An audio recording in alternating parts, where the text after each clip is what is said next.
ታደሰ ወረደ ያፈኑት ጉድ በጓዳ ወጣ። ምጽዋ የተራገፈው የህወሓት ጸረ ድሮን መሳሪያ ሚስጥር፣ ጀነራሉ ከጎጃም ያሰሙት አነጋጋሪ መግለጫ፣ ሻዕቢያ አፈገፈገ፣ አስመራን ያንቀጠቀጠ ዜና ከምስራቅ ተሰምቷል።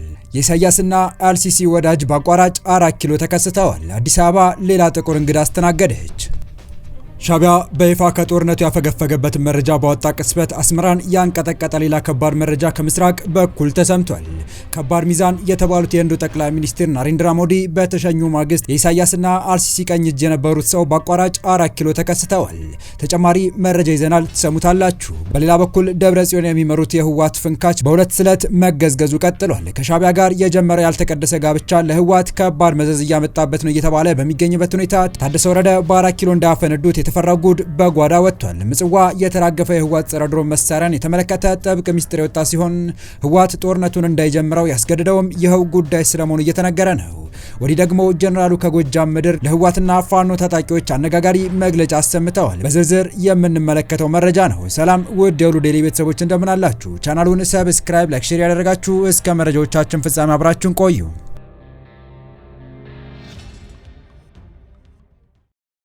በመጀመሪያም ሻዕቢያ በይፋ ከጦርነቱ ያፈገፈገበትን መረጃ ባወጣበት ቅጽበት አስመራን ያንቀጠቀጠ ሌላ ከባድ መረጃ ከምስራቅ በኩል ተሰምቷል።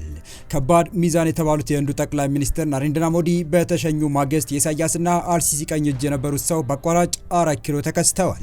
ሻዕቢያ በማስታወቂያ ሚኒስትሩ በኩል አዲስ ያወጣው ሪፖርት በይፋ ከጦርነቱ እያፈገፈገ አስመስሎታል እየተባለ ይገኛል። ኢትዮጵያን የመውጋት አቅም የለንም የሚል ያልተለመደ መልእክት በይፋ ያሰራጨው ሻዕቢያ ነገሮች ተጋግለው 11ኛው ሰዓት ላይ ደረሱበትና የከረረው ሊበጠስ አንድ ሐሙስ ቀረው እየተባለ ባለበት ወቅት ያሰማው ድምጽ ከባድ ፉከራውን ነክቶ እውነታውን ያስተዋለበት ነው እየተባለ ሲሆን ነገሩ ለኢትዮጵያ እንደ ትልቅ ስኬት የሚቆጠር እንደሆነም ነው እየተነገረ የሚገኘው። በዚህ ሰዓት አቅም የለኝም የሚል እንድምታ ባለውና ከጦርነት ሜዳ የማፈግፈጉ ጉዳይ አልሳልሶ በተነፈሰበት አዲስ ሪፖርት ኤርትራ ኢትዮጵያ ድምጿን አጥፍታ ልትወጋን ነው የሚል ክስ የድረሱልኝ ጥሪም ጭምር አስተላልፏል።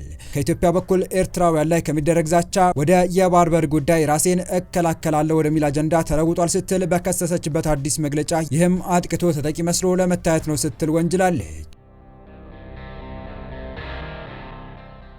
የኤርትራው ማስታወቂያ ሚኒስቴር የማነ ገብረ መስቀል ትናንት ምሽት አዲስ ይፋ ባደረጉት መግለጫ የኢትዮጵያ መንግስት ራሱን ተበዳይ አድርጎ ለማቅረብ እየሞከረ ነው ሲል ከሷል። ከባህር በር ጋር በተያያዘ የሚነሱ አጀንዳዎች ከኢትዮጵያ በኩል ለዘብ ብለዋል ያሉት የማስታወቂያ ሚኒስትሩ የማነ ገብረ መስቀል ይህም የሆነው የአዲስ አበባው ገዢ መንግስት ትኩረቱን ከሚዲያ ፕሮፓጋንዳ ሙሉ በሙሉ ወደ ጦርነት ዝግጅት በማዞሩ ነው ሲሉ አመልክተዋል።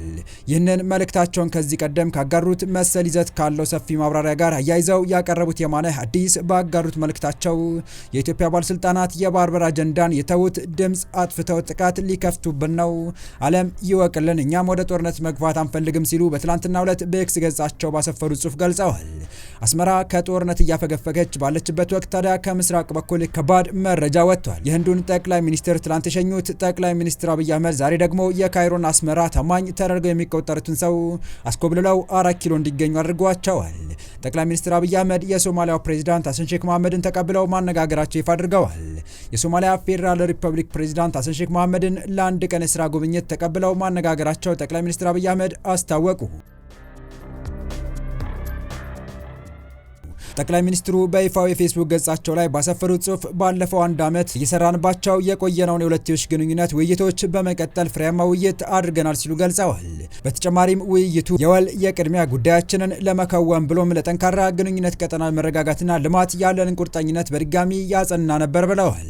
ጠቅላይ ሚኒስትር አብይ ይህንን የገለጹት የሶማሊያ ውጭ ጉዳይና ዓለም አቀፍ ትብብር ሚኒስቴር አብዲሰላም አብዲ አሊ በሶማሊያ የኢትዮጵያ አምባሳደር ሱሌይማን ደደፎ ጋር በሞቃዲሾ ተገናኝተው መወያየታቸውን ተከትሎ ነው። ውይይቱ ያተኮረው በሁለቱ ሀገራት መካከል ያለውን ግንኙነትና ቀጠናዊ ትብብር ይበልጥ በማጠናከር ላይ መሆኑ ተገልጿል። በከፍተኛ ደረጃ በተካሄደው በዚህ ስብሰባ ላይ የሁለቱ ሀገራት ባለስልጣናት እንደ ንግድ፣ ኢንቨስትመንትና ኢኮኖሚያዊ ልማት ባሉ ዘርፎች ያሏቸውን ስትራቴጂያዊ ትብብር ማሳደግ በሚቻልባቸው መንገዶች ላይ ተወያይተዋል። በተጨማሪም በአፍሪካ ቀንድ ሰላምና ደህንነትን ለማስጠበቅ የሚደረገውን የጋራ ጥረት ማጠናከር በሚቻልባቸው ጉዳዮች ላይ ትኩረት ማድረጋቸው ተጠቁሟል። እንደ ሽብርተኝነት፣ ድንበር ተሻጋሪ ወንጀሎችና ፖለቲካዊ አለመረጋጋት ላሉ ቀጠናዊ ተግዳሮቶች የተቀናጀ ምላሽ መስጠት አስፈላጊ መሆኑን አጽንኦት ሰጥተውበታል ተብሏል።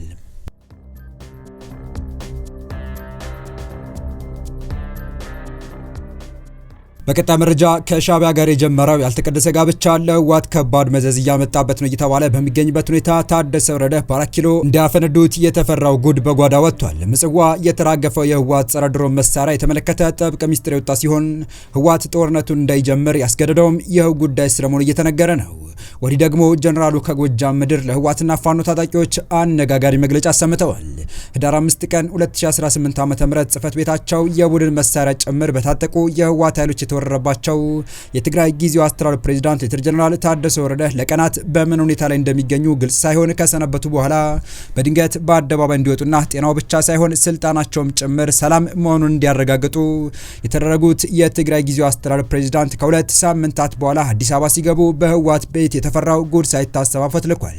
የፕሬዝዳንቱን የአዲስ አበባ ጉዞ በተመለከተ ጽህፈት ቤታቸው ሮብ ዕለት ባሰራጨው መግለጫ በአጠቃላይ ጉዳዮች ላይ ከፌዴራል መንግስት ጋር ለመነጋገር እንደሆነም ያመላከተ ቢሆንም ይኸው የጀነራል ታደሰ ወረደ የአዲስ አበባ ጉዞ ግን እንደ ከዚህ ቀደሙ ብቻቸውን ሳይሆን በህወሓት ቁልፍ ሰዎችና ደህንነቶች ጥበቃ እጀባና ክትትል የታጀበ መሆኑ የብዙዎችን ትኩረት ስቦ ነበር። የጀነራሉ ብቻቸውን እንዳይጓዙና ተጨማሪ ሰዎች አብሯቸው እንዲሄዱ የተወሰነው ጀነራል ታደሰ ስለ ህወሓት የጦርነት ዝግጅት ሚስጥር ያባክናሉ በሚል ስጋት ከፌዴራል መንግስቱ ጋር ብቻቸውን እንዳይነጋገሩ በህወሓት አመራር የተወሰነ በመሆኑም እንደሆነም ተመላክቷል።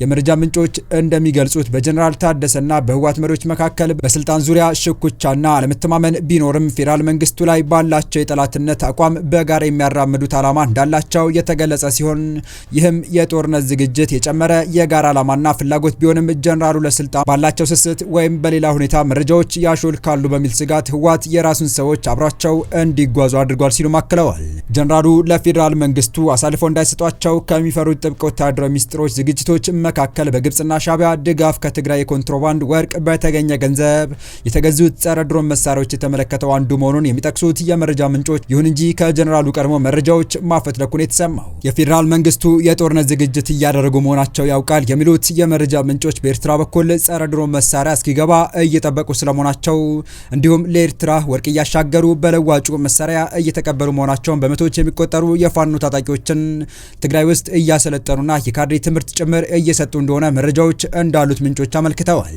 የህወሓት ኃይሎች በትግራይ ህገወጥ የወርቅ ንግድን ለማስፋፋት ማሽነሪዎችን እያስገቡ መሆናቸውን ተመላክቷል። ከሱዳን ተፋላሚ አንጃ አንዱ ከሆነው ከጀነራል አብዱል ፈታህ አልቡርሃን ጋርም ህዝባዊ ወያነ ሓርነት ትግራይ እየሰራ መሆኑን የኢትዮጵያ መንግስት ያውቃል የሚሉት ምንጮች በዚህም ሳቢያ ውይይት ባለመተማመን ላይ የተመሰረተ ስለሚሆን የተለየ ነገር እንደማይጠበቅም አመልክተዋል። ይህ በእንዲህ እንዳለ ጀነራሉ ከጎጃም አነጋጋሪ መግለጫ አሰምተዋል። ከሰሞኑ ፋኖ፣ ሻቢያ፣ ህወሓትና ግብጽ በአንድ ግንባር ተሰባስበው ሊወጉን ተስማምተውብናል ሲሉ የተደመጡት የምስራቅ እዝ አዛዥ ጀነራል መሐመድ ተሰማ የምንዋጋው ከተሸናፊና የአባቶቻችን ርስት አስመልሳለሁ ከሚለው ኃይል ጋር ነው ሲሉ ተናግረዋል። ጀነራሉ በትናንትናው ዕለት በሰሜን ጎጃም ዞን መሃል ገነት ከተማ ነዋሪዎች ጋር በተወያዩ ጊዜ ነው ይህንን ያሉት። እየተዋጋን ያለነው ከተሸናፊ የኢትዮጵያ ጠላቶች ተልዕኮ ተቀብሎ ሀገር ለማፍረስ ከሚንቀሳቀስ የፌዴራል መንግስትን በአጭር ጊዜ አፍርሼ የአባቶችን ርስት አስመልሳለሁ ብሎ ብረት ከያዘ ህገወጥ ዘራፊ ቡድን ጋር ነው ሲሉ ተደምጠዋል። የፋኖ አማጺዎችን ከስር የወጡ ወንጀለኞች ስብስብ ህገወጥ ኃይል የህዝብ ጠላት በሚል ቃላት ወርፈዋል። ህዝቡም ይህንን እኩይ ድርጊት ፈጻሚ በማውገዝ የተሰገሰጉ ሌሎችን በማጋለጥ የሎጂስቲክ አቅሙን በመንፈግ ተደራጅቶ አካባቢውን በመጠበቅ የራሱ የሰላም ባለቤት ለመሆን ሁሉም የየድርሻ መወጣት ይጠበቅበታል ሲሉ ጥሪ ማስተላለፋቸው ታውቋል። ይሁን እንጂ ይህ የጀነራሉ ንግግር ከቀናት በፊት ከተናገሩት ንግግር ጋር እየተነጻጸረ መነጋገሪያ ሆኗል። የተወደዳችሁ የቻናላችን ቤተሰቦች ለአሁኑ ለእናንተ ይመጥናሉ ብታደምጧቸው ታተርፉባችኋላችሁ ብለን የመረጥንላችሁ ዕለታዊ መረጃዎቻችን እስካሁን ያደመጣችኋቸው ነበሩ። በተመሳሳይ ሀገራዊና ቀጠናዊ ጉዳዮች እንዲሁም ዓለም አቀፋዊ የጂኦፖለቲካ ወታደራዊና አነጋጋሪ ክስተቶችን ለበለት ተከታትለን በትኩስ ይዘን እንደምንቀርብ እያሳወቅን የቻናሉ ቤተሰብ ካልናችሁ ሰብስክራይብ፣ ቪዲዮን ላይክና ሼር በማድረግ ተደራሽነታችን ታሰፉ ዘንድ አክብሮታዊ ግብዣችን ነው። አበቃን። ሰናይ ጊዜን ተመኘን።